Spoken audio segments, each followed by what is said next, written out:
Akhirnya bangkrut semua, tabungan terkuras, stres, saya jadi DJ.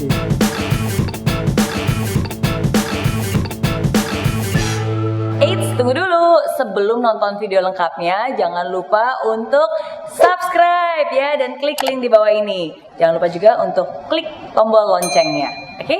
Terima kasih. Selamat menonton. Hai friends, apa kabar? Hari ini seneng banget karena kalau di The Mary Riana Show, biasa kan saya mengundang berbagai macam kalangan, orang-orang yang punya cerita, yang juga punya inspirasi. Tapi saya suka banget kalau bertemu dengan anak muda yang juga entrepreneur, yang juga berkontribusi banyak untuk Indonesia. Apalagi sekarang bisnisnya sangat berkembang. Nah, jadi kalau misalnya kalian lihat ada Sang Pisang, pasti termasuk salah satu yang suka nyobain dan juga regular customer.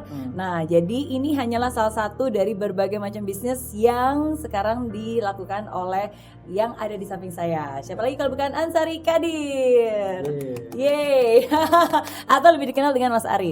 Ya, oke. Nah, tapi hari ini kita kalau ngomongin tentang Sang Pisang, biasa kan orang bayanginnya, oh, Sang Pisang ini bukannya punyanya Mas Kaisang ya, ya kan? Terus sudah gitu banyak lah yang berkata bahwa oh terang aja bisa sukses karena ini kan bisnisnya anak presiden dan berbagai macam asumsi lainnya. Oke, nah tapi hari ini mumpung ketemu dengan foundernya, pengen dengar dulu nih ceritanya. Baik, sebelum saya mulai mungkin saya perkenalkan diri dulu ya Mas ya. Jadi saya Ari selaku co-founder dari SKI Group atau Sang Pisang, co-founder Sang Pisang dan Ternak Kopi juga.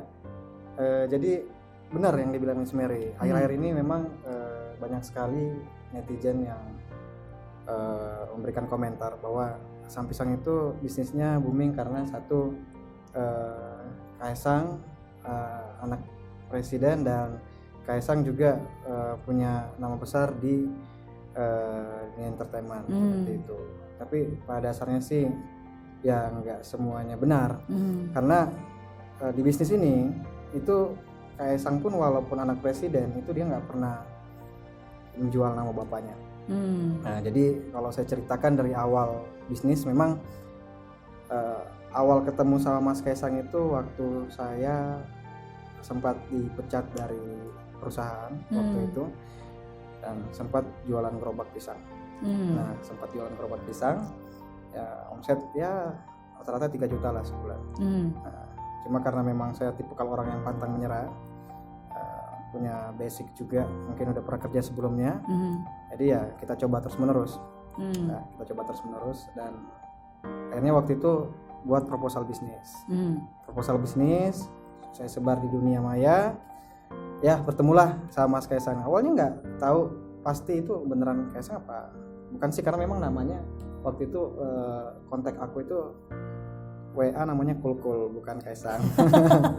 Jadi orangnya memang begitu. Orangnya bukan yang langsung saya Kaisang nih ya, saya mau ketemu, enggak. Jadi tipe orangnya itu detail. Setelah ketemu dia, akhirnya kita ngobrol panjang. Seminggu pertama kamu nggak dikasih jawaban mau join apa enggak. Terus minggu berikut akhirnya dia memutuskan untuk merubah brandku yang dulu namanya Raja Pisang Kremes, jadi namanya Sang Pisang. Nah, akhirnya dari situ kita kolaborasi lah. Yang saya bilang tadi, memang dia benar-benar tipe leader lah kalau menurutku ya. Jadi dia founder, aku co-founder, itu kita kolaborasi. Dia punya pengalaman di digital marketing, aku seorang offline marketing, activation, below the line. Awalnya berdua, kita ngontrak rumah di Sunter. Kemudian rekrut 1 orang buat bikin pisang, kemudian bareng-bareng ke pasar. Ini serius, ke pasar, terus beli tepung bareng, angkat pisang bareng ya. Cuma terkadang kan harus kuliah. Jadi dia balik ke Singapura, yang melanjutkan saya. Tapi berarti benar-benar turun tangan semuanya. Bahkan sampai gotong pisangnya segala. Sampai waktu itu Kaisang itu balik dari Singapura langsung ke kantor, Pak Jokowi datang ke Sunter jenguk Kaisang. Ya, artinya kan memang Bapak juga bukanlah seorang tipikal pemimpin yang memanjakan anak. Jadi dia melihat kemandirian Kaisang ini sangat bangga sekali. Jadi dari awal kita membangun itu, simpulannya ya memang kita turun tangan langsung. Dari mulai R&D-nya, kemudian dari mulai researchnya, kemudian pelajari marketnya, kemudian pelajari produknya, pelajari konsumennya, itu benar-benar kita lakukan karena memang basicnya udah ada, tinggal kita kembangkan saja. Oke, nah jadi sebelum nanti kita membahas lebih banyak lagi ya tentang ekspansi juga dari Sang Pisang dan bagaimana cara ekspansinya. Tapi berarti kan dari Mas Ari sendiri berarti punya banyak banget jatuh bangun pengalaman sebelum akhirnya membuat Sang Pisang ini ya. Tadi di awal pun juga Mas Ari bilang sebelum Sang Pisang nama brandnya adalah Raja Pisang Kremes. Nah tapi kalau dari Mas Ari sendiri kan saya dengar juga udah pernah beberapa kali mencoba dan belum berhasil pada saat itu ya jatuh bangunnya, bahkan sampai dipecat dari perusahaan. Itu bagaimana tuh perjalanannya? Jadi perjalanannya gini, saya cerita agak lama dikit gak apa-apa ya? Gak apa-apa. Jadi dulu sempat merantau di Jawa itu tahun 2010 Miss. Aslinya asal mana? Asli saya orang Makassar. Oh oke. Agak Kareba. Jadi 2010, saya ini bukan seorang mahasiswa yang cerdas, bukan mahasiswa yang pintar, karena waktu saya kuliah di salah satu politeknik di Bandung itu, ambil D3 waktu itu, ya saya memutuskan untuk merantau, di mana saudara-saudara saya memutuskan untuk stay di sana. Karena saya yakin saya akan ada perubahan di dalam diri saya. Dan orang tua saya bukan orang yang ada, saya juga orang tua saya orang petani udang. Ibu saya ibu rumah tangga, jadi kita jual tambak ya 1 hektar waktu itu untuk kuliah ke Bandung. Di Bandung itu saya pindah jurusan 3 kali loh. Oh iya, pertama IT. 6 bulan di IT, ngerasa nggak cocok, pindah ke logistik bisnis. Oke. Kan ngerasa pengen bisnis kan dari dulu. Ada bisnis, ternyata logistik bisnis itu statistik, bukan bisnis pure. Hitungannya nggak bisa. Pindah lagi ke jurusan marketing. Nah di marketing ini saya nggak pindah. 3 kali ganti jurusan nggak benar, yang ada divonis nggak bisa lulus 3 tahun. Akhirnya waktu itu saya kabarin ke orang tua saya kecewa. Bapak saya sempat jatuh sakit. Gimana nggak sakit? Empang udah dijual ya kan, kalau bahasanya kan, empang udah dijual waktu itu. Akhirnya yang namanya manusia ya, kalau pernah bilang saya lihat di salah satu channelnya, yang jangan pernah mengeluh, senyum aja ya kan, cari solusi. Saya cari solusi waktu itu, akhirnya saya ikut magang di perusahaan periklanan, ilmunya saya ambil, saya ikut lomba kreativitas di Jakarta. Waktu itu Yamaha Marketing ID ya. 4.000 peserta itu nggak boleh ikut kalau D3, harus S1. Tapi saya paksain diri buat ikut. Nothing impossible, nggak ada yang nggak mungkin. Betul. Dan ternyata saya juara 2 nasional dari 4.000 peserta. Wow. Dan direkrut menjadi karyawan termuda di Yamaha waktu itu. Dan dipersiapkan untuk manajemen trainee untuk posisi leader the next. Benar, saya dikuliahkan oleh perusahaan tersebut sampai S1. Kemudian posisi terakhir saya itu jadi manajer brand. Di usia umur 25 tahun, handle kurang lebih 300 dealer Indonesia. Kalau misalnya tahu Jakarta Fair, itu hack projectnya dulu saya, otaknya saya.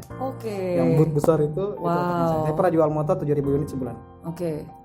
Nah dari situ saya ditarik di Indomobil Suzuki. Kemudian jadi senior brand manager di umur saya 27 tahun. Itu handle kurang lebih sama 300 sampai 400 dealer nasional.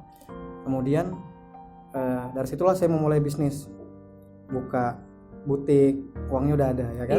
6 tahun kerja, uangnya udah ada. Buka, terusin usaha bapak, tambah kemudian buka cappuccino cinco, itu minuman but itu yang kecil. Terus sempat buka franchise refleksi. Banyak banget ya, butik, tambak. Tapi semuanya gagal. Bangkrut. Kenapa? Karena saya nggak fokus. Itu semua bersamaan atau dalam waktu yang dekat? Bersamaan. Di satu sisi kan saya punya uang. Artinya kan gambling kan. Kalau tipikal pengusaha itu kan ada yang manajer entrepreneur, gambling atau entrepreneur top. Nah, saya posisinya di situ gambling. Saya posisi manajer, ngurus bisnis orang, tapi saya menjalankan bisnis juga. Akhirnya bangkrut semua, tabungan terkuras, stres, saya jadi DJ. Oh iya, wow. Sisi lain Mas Aryan, saya baru pertama kali tahu nge-DJ. Oh iya, nge-DJ. Itu saya nggak tahu arahnya kemana ya kan. Jadi saya pikir masuk ke dunia entertain bisa sukses. Saya jadi DJ waktu itu, ternyata berantakan. Pulang pagi terus. Itu masih tetap kerja kan pada saat itu? Dipecat lah. Nah, setelah dipecat, ya itu dia. Di perjalanan kan saya lihat banyak pohon pisang tuh. Dan memang ya waktu itu juga kepikiran mau bikin pisang, bisnis pisang. Karena kenapa? Ya itu tadi saya bilang, pisang itu nggak ada matinya. Buatlah gerobak. gerobak pertama kami di Cempaka Putih, Taman Solo. Gerobak kita di sana, itu omset yang saya bilang tadi 3 juta sebulan. Udah happy nih, tapi masih ada tabungan sedikit, masih bisa hidup lah dengan 3 juta sebulan dan tabungan sedikit. Gerobaknya hilang, dicuri orang. Astaga. Lebaran, Dicuri orang. Lebaran saya nggak pulang karena malu. Masa pulang nggak punya kerjaan kan? Gerobaknya hilang, dicuri orang di sana. Semuanya hilang. Awalnya tuh yang hilang cuma piring sama gelas. Ya udahlah kita gembok. Pas habis Lebaran diangkat sama gerobaknya. Laptop saya di bawah situ hilang semua. Astaga. Nah disitulah from zero to hero-nya mulai terbangun antara mau pulang sama diam jadi pengemis. Gak ada uang, benar-benar zero, gak ada uang sama sekali saya. Akhirnya saya berpikir saya masih punya saya masih punya ide. Ya udahlah, dalam waktu seminggu itu saya bikin proposal bisnis, share. Ternyata ya Tuhan berkata lain. Bertemulah dengan Mas Kaisang. Proposal bisnisnya itu proposal bisnis untuk yang seputar pisang tadi?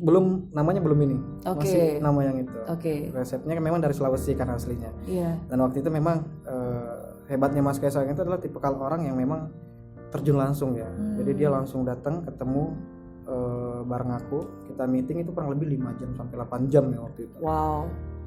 Dijelasin ke aku, dia bilang, "Kamu bisa konsisten nggak?" Ya namanya kita marketer ya, jangan pernah bilang no ya kan. Saya tuh yes. Mas, saya kalau buka dealer aja bisa, apalagi buka toko pisang. Seminggu berapa bisanya?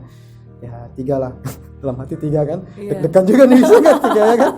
Ternyata dengan kekuatan positif, artinya teori of the kepepet ya kan. Kalau nggak jalan juga bahaya kan. Kena presiden. Bisa di Nino kan misalnya. Atau Dor ya kan. Udah janjinya kan. Pertama akhirnya aku buka pertama, aku bilang saya cuma butuh 1 Mas, yang penting Mas bantu saya di marketing, saya akan jalankan di bawahnya secepat mungkin akselerasinya, karena saya akan terfokus di sini. Betul. Tapi bagaimana in the first place di awal Kaisang bisa percaya dengan Mas Ari, dalam arti biasanya kan kalau membuka bisnis at least dilihat dulu nih yang track recordnya udah berapa banyak yang berhasil. Tapi kan pada saat itu wah banyak yang gagal. Menurut apa sesuatu yang dari Mas Ari yang ada yang sampai bisa dipercaya seperti itu? Jadi 8 jam itu bukan obrolan sebentar loh.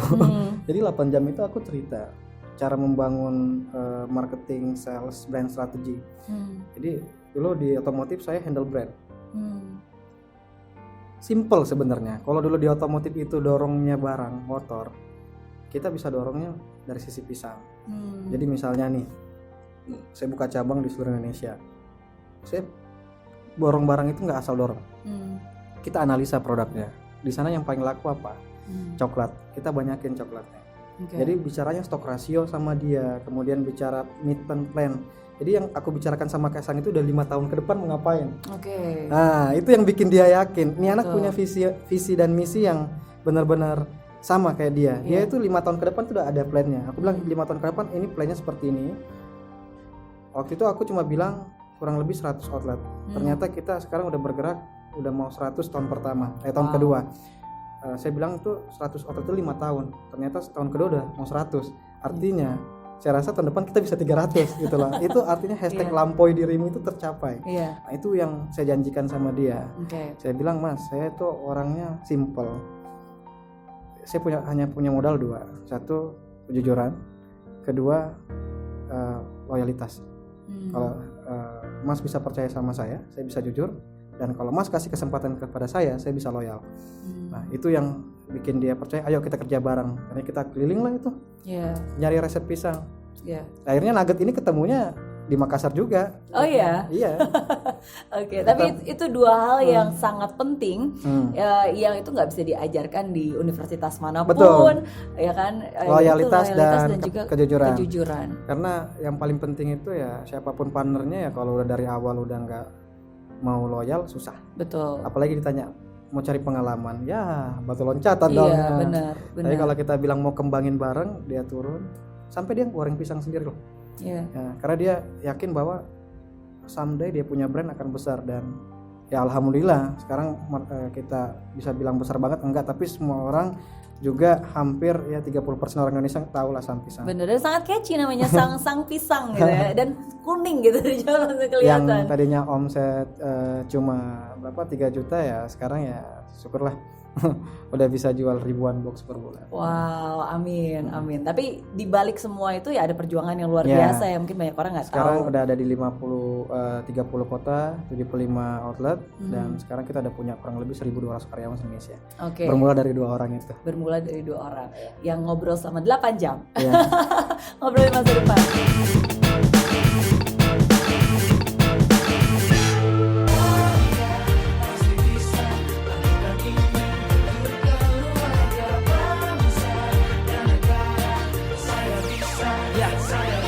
Laksana bumi tanpa hujan, hidup tanpa tujuan, kering dan mati tanpa hijaunya tumbuhan.